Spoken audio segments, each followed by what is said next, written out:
প্রিয় শিক্ষার্থীবৃন্দ, তোমাদের জন্য আমি আরেকটি অঙ্ক নিয়ে হাজির হলাম। তো আমাদের আজকের 20 নম্বর অঙ্ক আমি সলভ করব।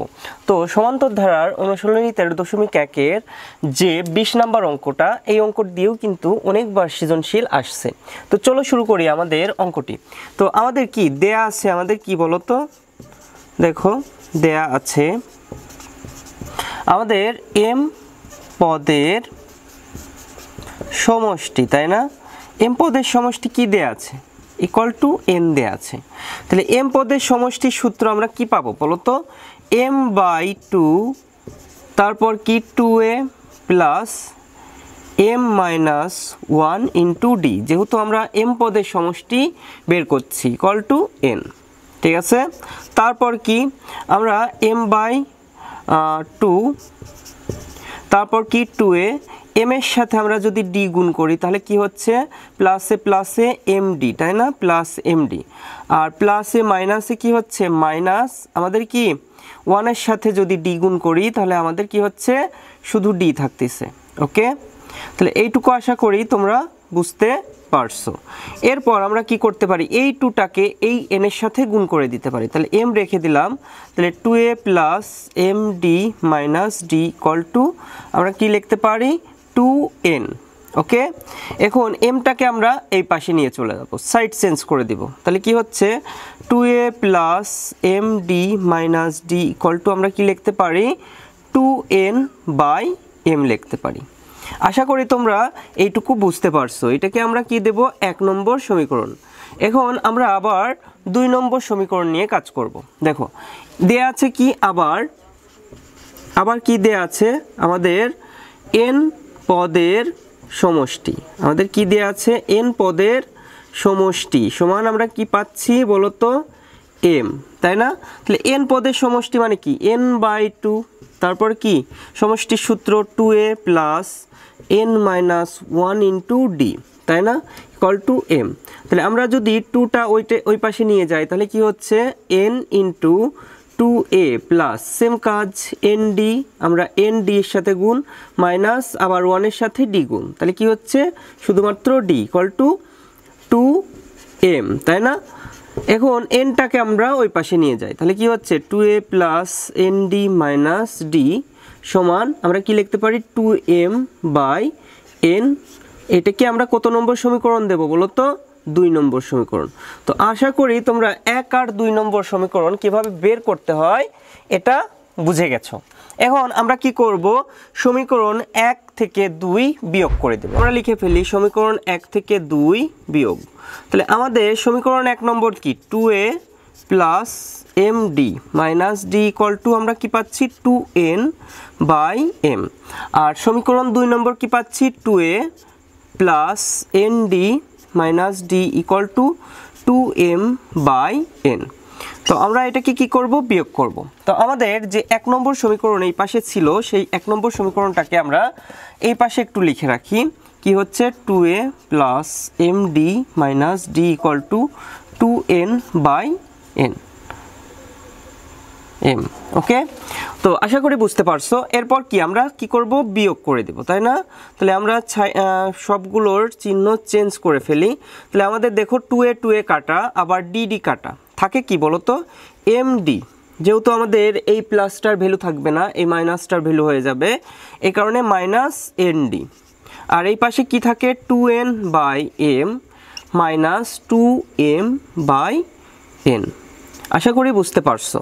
এরপর আমরা কি করব ডটা কমন নিব, তাহলে কি হচ্ছে m-n। আর এখানে কি করব লসাগু, mn আমাদের লসাগু। তাহলে কি হচ্ছে m আর m চলে গেলে 2n², তাই না? মাইনাস আবার এখান থেকে কি চলে গেলে বলো তো n চলে গেল, তাহলে 2m²। আশা করি এটুকু বুঝতে পারছো। এখন আমরা কি করব আমাদের d রেখে দিব, আমরা m-n কে এই পাশে নিয়ে চলে আসব। তাহলে দেখো তো এখান থেকে আমরা 2 কমন নিতে পারি, n² মাইনাস m² হয়, তাই না? যদি আমি 2 কমন নিই। আর নিচে কি হচ্ছে mn ইন্টু, যেহেতু m-n এই পাশে নিয়ে চলে আসছি তাহলে গুণ ছিল এই পাশে এসে ভাগ হয়ে গেল। আশা করি বুঝতে পারছো, তাই না? তারপর দেখো আমাদের ডি সমান আমরা কি করতে পারি, নিচে একটা মাইনাস কমন নিয়ে নিতে পারি, আর উপরে কি করতে পারি দেখো তো, a square minus b square সূত্র করে দিতে পারি। তাহলে কি হচ্ছে n plus m into n minus m, আর নিচে আমি যদি মাইনাস কমন নেই তাহলে কি হচ্ছে বলো তো, আমাদের n মাইনাস m হয়ে যাচ্ছে, তাই না? তাহলে আমাদের n মাইনাস m কাটাকাটি, তাহলে আমরা কি পাচ্ছি, ডি সমান আমরা কি পাচ্ছি বলো তো, ডি সমান আমরা পাচ্ছি 2 into m plus n by আমরা কি পাচ্ছি মাইনাস m n। আশা করি ডি এর মানটা কিভাবে বের করছি এইটুকু বুঝতে পারছো। তো আমাদের এখন কি করব বলো তো, m প্লাস n পদের সমষ্টি আমরা নির্ণয় করব। তো আমরা কি করব, m প্লাস n পদের সমষ্টি, তাহলে আমরা এস এম প্লাস এন লিখতে পারি ইকুয়াল টু, আমরা কি যেহেতু আমরা m প্লাস n পদের সমষ্টি নির্ণয় করতেছি, তাহলে m প্লাস n বাই আমরা কি লিখব 2, তারপর কি লিখব বলো তো, আমরা তারপর সূত্রে 2a, তারপর কি লিখব বলো তো প্লাস, তাই না, প্লাস তারপর কি আমাদের যে পদটা সেই পদটা, তাই না, তাহলে m প্লাস n পদ মাইনাস 1 ইন্টু আমাদের ডি। আমাদের কিন্তু m প্লাস nটা কি একটা পদ, মনে রাখতে হবে যে m প্লাস nটা শুধুমাত্র একটা পদ। ওকে, তো আশা করি বুঝতে পারছো। এরপর কি আমরা m প্লাস n রেখে দিলাম বাই 2, তারপর কি 2a প্লাস আমরা m এর সাথে d গুণ করলে আমরা কি পাচ্ছি m d, তারপর কি পাচ্ছি প্লাস আমরা কি পাচ্ছি n এর সাথে d গুণ করলে n d, তারপর কি মাইনাস d। তো আশা করি এই লাইনটা খুব ভালো করে বুঝতে পারছো। এর পরবর্তী লাইন কি হবে, m প্লাস n বাই 2, তারপর কি আমাদের এখানে একটু সাজায় লিখি 2a প্লাস আমরা md minus d plus nd করলাম। ওকে, ndটাকে একটু ওই পাশে নিয়ে গেলাম আর dটাকে ভিতরে নিয়ে চলে আসলাম। এখন দেখো m প্লাস n বাই 2, তারপর কি দেখো তো 2 আমাদের 2a plus md plus minus d সমান আমরা কি লিখতে পারি দেখো তো, 2a plus md minus d সমান কি লিখতে পারি 2n বাই m লিখতে পারি। আমরা কি লিখতে পারি বলো তো, 2n বাই আমরা লিখতে পারি m প্লাস আমরা কি n, d এর মান কি বলো তো, d এর মান কিন্তু আমরা পেয়ে গেছিলাম। তো d এর মান যেহেতু আমাদের কি যেহেতু মাইনাস আছে এই কারণে আমরা একটা ব্র্যাকেট ইউজ করি মাইনাস আমরা কি 2 আমরা m প্লাস n বাই আমরা কি লিখতে পারি m n। তো আশা করি বুঝতে পারছো, তাই না? তারপর আমাদের কি হবে, আচ্ছা আমরা এখানে একটা থার্ড ব্র্যাকেট ইউজ করি যাতে ব্র্যাকেটগুলো দিতে আমাদের সুবিধা হয়। ওকে, তো আশা করি এইটুকু বুঝতে পারছো। এরপর আমরা কি করব বলো তো, m প্লাস n বাই 2, তারপর কি আমরা 2n বাই mটা রেখে দিলাম। এখন প্লাস মাইনাসে কি হচ্ছে মাইনাস, আর এখানে কি হচ্ছে 2 যদি n এর সাথে গুণ করি তাহলে 2n into m plus n by কি হবে m n।